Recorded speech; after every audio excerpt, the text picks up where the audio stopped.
sometimes it's harder for me than it is for most artists or entertainers, because it's kind of an intimate evening. Maybe I'd like to share this with you, that I was molested by a rodeo clown when I was a young child. Right, I was 27 years old. Anyway, now I'm 68, though I read at the 70-year-old level. And I got my last will and testament all worked out. When I die, I'm to be cremated, and the ashes are to be thrown in Rick Perry's hair.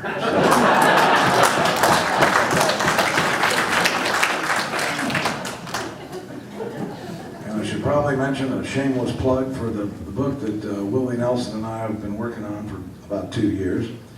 Roll Me Up and Smoke Me When I Die.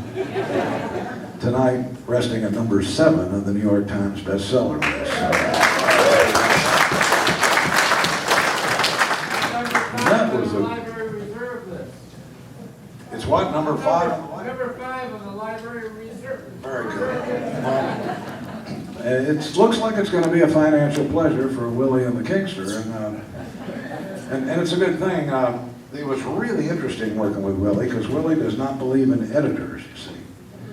And I mean, he's been screwed around by a lot of producers, managers, editors, whatever, for much of his life. And he thinks if you write a song, you shouldn't give it to somebody else to edit. And the same should be true of a book. And I told him editors were essential.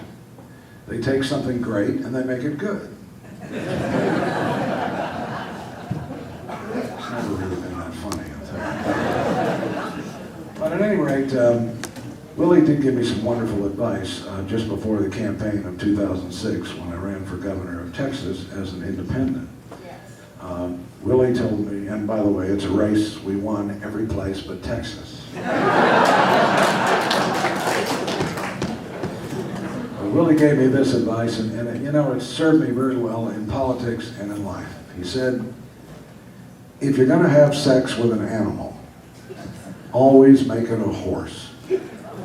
Because that way, if things don't work out, at least you know you've got a ride home.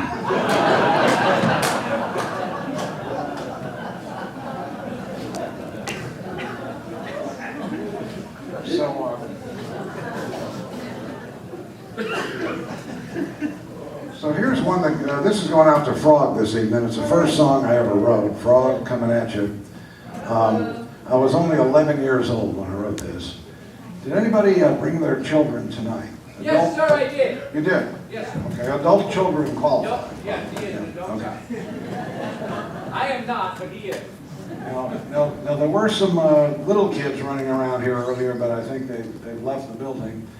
And one thing about the Kingster, I never like to say fuck in front of a C-H-I-L-D if I can avoid it. I don't do it.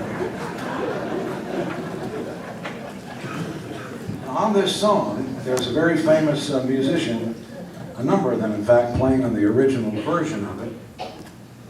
And I met this guy 1976 in LA. I was touring with Bob Dylan and the Rolling Thunder Review, and we took 2 months off. A little light applause, please, all right? And so we were in LA. I was at the bar by myself that night drinking, I believe, Diet Hemlock.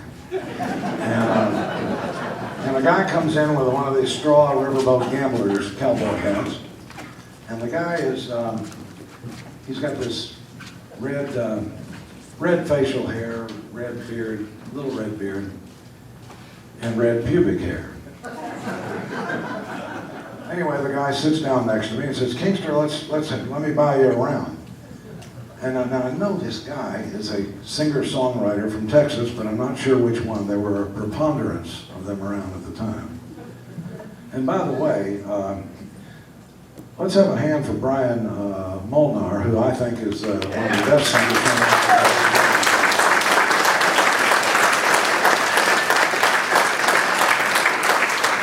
Even if he comes from New Jersey.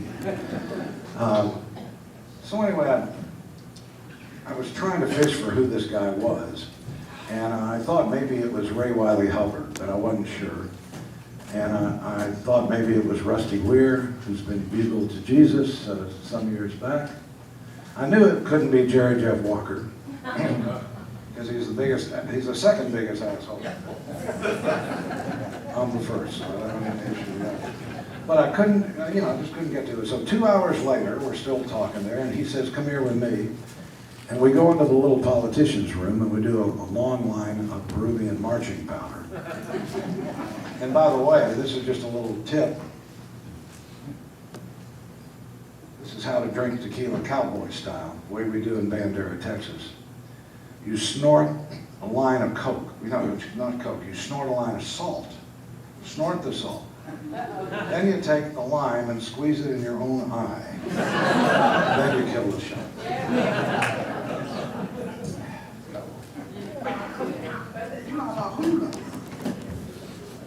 So we did the Peruvian marching powder and we came back to the bar. Now we're going on 3 hours. I still don't know who the hell he is. And so about an hour after that, I decided, hell, it may be an awkward moment, but I would rather have the truth than, it might hurt the guy's feelers a little bit, but what the hell. So I turned to the guy and I say, look, pal, I really hate to do this, but what is your name? He says, Eric Clapton. And very humble, by the way. He just said, Eric Clapton. And that was how I met Eric Clapton, and a week later, he was playing slide dobro on this song. You got it, baby. You got it. Very sensitive request, I might add. You know it'd help us out, man. Old Ben Lucas had a lot of mucus coming right out of his nose. He'd pick and pick till it made you sick, but back again it grows. I was 11 years old when I wrote the damn thing. When it's cotton picking time in Texas, boys, it's booger picking time for Ben. He'd raise that finger mean and hostile, stick it in that waiting nostril. Here he comes with a green one once again. All right, everybody. Old Ben Lucas had a lot of mucus coming right out of his nose. He'd pick and pick till it made you sick, but back again it grows. Once more. Old Ben Lucas had a lot of mucus coming right out of his nose.